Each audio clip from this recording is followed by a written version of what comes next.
This is going to sound like a joke, but it's actually not. Last night, I had a dream about the E-Wing. The E-Wing, the Star Wars ship. That's not a euphemism for anything. I had a dream about the Star Wars ship. And this actually never used to happen to me. I mean, I had Star Wars dreams when I was a kid, but throughout my adolescence and my adulthood, until I started covering Star Wars on YouTube, I had, normal dreams. Now I dream about episode 12 coming out and it being really good. Or I once had a dream that episode 9 came out, I was watching it in the theaters, and I realized it was a remake of Titanic. But the E-Wing thing, I dreamt that this week we got another episode of Ahsoka, and we saw Home 1 attacked by Thrawn, and it launched in its defense a flight of E-Wings. I mean, it's pretty clear that this points to my subliminal disappointment in how the E-Wing was actually used in the Ahsoka show. It appears in one episode and only basically as the vehicle of choice for traffic cops on a outer rim world. I want to talk about why this may have happened, what it could mean for the future. Then at the end, I'll throw in a mini little lore video on the E-Wing for you guys because I love you so much also. All right, so maybe this is my dream-riddled brain breathing in hopium, but I think the E-Wing in the scene it appeared in was really just the first look at something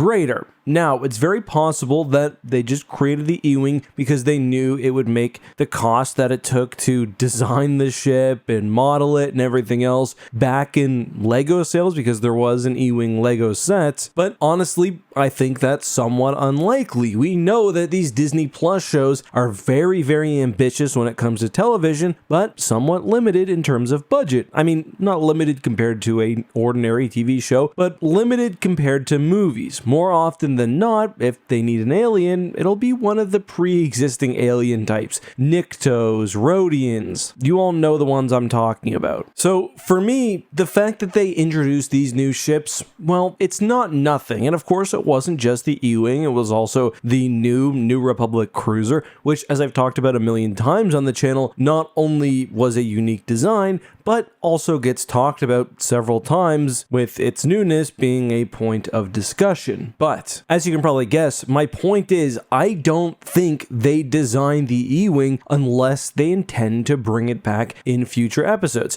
Now, to be completely fair, I said the exact same thing about Black Chrysanthemum in the Book of Boba Fett, and we still haven't seen season 2 of that show. But I also thought the show's use of the E-Wing was interesting as well. I mean, obviously there's the fact that, yeah, they could have used an A-Wing or an X-Wing, obviously more iconic ships, and maybe that would have been even better for marketing. But no, what I'm talking about is the fact that the scene focuses not just on the ships and the spectacle of the chase down the Lothal Highway, rather we get a look at the two pilots involved. That's specifically Porter and Callahan, two pilots within the New Republic Navy who seemingly have some sort of connection with Sabine. It's my guess that either in Ahsoka, another show like Rangers of the New Republic, if that ever comes out, or an unknown property, maybe even Skeleton Crew, as the kids are missing, we will see these two E-Wings reappear, and I think the choice then for using a new design will be obvious. Kind of how Trapper Wolf and Carson Teva reappeared throughout The Mandalorian and other shows. By the way, we've honestly been letting Dave Filoni get away with the furry stuff for too long. Every single thing, it's a wolf. I don't know whether we'll see more E-Wings in action. I was certainly disappointed that the Lego set, which had the E-Wings facing off against Shin's Starfighter, ended up being a lie, although I was not at all surprised there. But I just don't think it was a coincidence, and despite my dream state, I think it's too early to call the ship a total waste,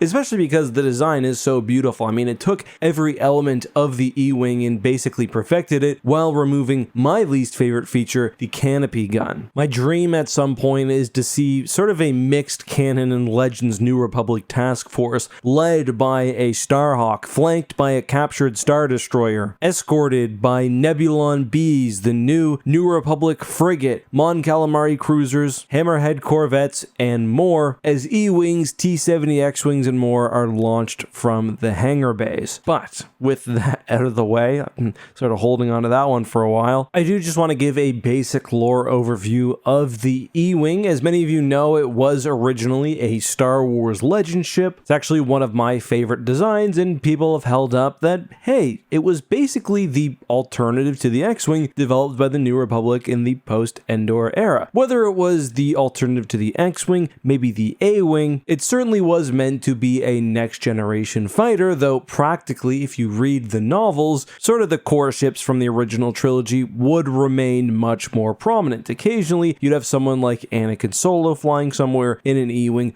Most prominently, E-Wings were featured very heavily in the Dark Empire comics, which took place at about the same time as the Ahsoka series, and they'd actually pop up decently often, which was sort of a nice thing, a nice connecting thread for the expanded universe. The first real lore drop we got for the E-Wing was from, unsurprisingly, the Dark Empire sourcebook. It's described as a defensive interceptor, a heavy combat dedicated ship akin to the B-Wing and Y-Wing, designed to take punishment and dish it out. It's also described as the first fighter designed and executed entirely under the auspices of the New Republic. Interestingly, the E-Wing as it was imagined in the Dark Empire sourcebook definitely underwent changes throughout the life of the expanded universe by the Saga Edition Starships of the Galaxy Guide. The E-Wing is described as a fighter with extremely high expectations because of its pedigree, which was conceived as a replacement for the A-Wing. That book also confirms that the E-Wing saw action as early as the campaign against Grand Admiral Thrawn. When I think of the ship though, aside from Dark Empire, what really comes to mind is the Black Fleet Crisis, where it was the main space superiority fighter for the New Republic's 5th Fleet, which was made up entirely of new generation capital ships and starfighters. Including its canopy cannon, the E-Wing had 3 medium laser cannons as well as the classic proton torpedo launcher. In canon, presumably, it will just have 2 cannons. But one interesting bit of lore, which you can actually find as early as the Dark Empire sourcebook, is that the E-Wing had some serious maintenance issues. Specifically, the design of the gun allowed the stored Tabana gas to break down, which would decrease the range and also presumably the power of the E-Wing's main blasters. A fix for this was found on the fly, sort of around the events of the Battle of Mon Calamari. They called that the Type B E-Wing. Presumably after the battle, New Republic techs were able to design a fix which would go into production models and would be a little less risky than the jury-rigged fix from Dark Empire. It's my hope that the E-Wing in canon becomes a commonly used ship by the New Republic. I wish we didn't have such lazy starship design in the sequel trilogy where it's just X-Wings and A-Wings and Y-Wings again, but it's a big galaxy. We only saw a small slice of the New Republic and Resistance military, so it's pretty easy to hand a wave away. But guys, that's all I've got for today. I hope you enjoyed this video. Until next time, be safe, have a good one, and may the Force be with you.